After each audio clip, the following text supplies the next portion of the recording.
திண்டுக்கல்லில் வராகி அம்மன் ஆலயத்தில் தேய்பிறை பஞ்சமியை முன்னிட்டு இன்று சிறப்பு அபிஷேக ஆராதனைகள் நடைபெற்றன.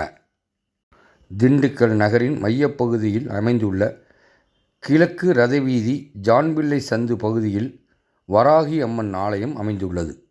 இன்று தேய்பிறை பஞ்சமியை முன்னிட்டு ஆலயத்தில் சிறப்பு அபிஷேக ஆராதனைகள் நடைபெற்றன.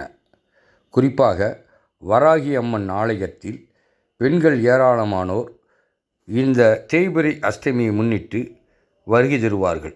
குறிப்பாக திருமணம் ஆகாதவர்கள், குழந்தை வர வேண்டி வருபவர்கள் ஏராளம்.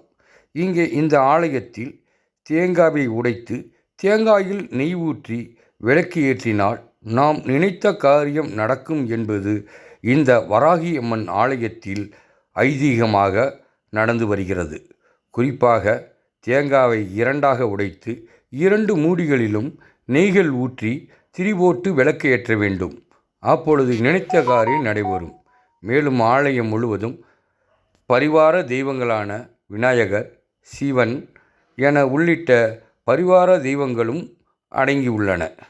குறிப்பாக வராகி அம்மனுக்கு தேய்பிறை பஞ்சமியை முன்னிட்டு தொடர்ந்து 7 வாரங்கள் இந்த ஆலயத்தில் விளக்கேற்றி வந்தால் நிச்சயம் நாம் நினைத்த காரியம் நடைபெறும் என்பது ஐதீகமாக உள்ளது என பக்தர்கள் தெரிவித்தனர்.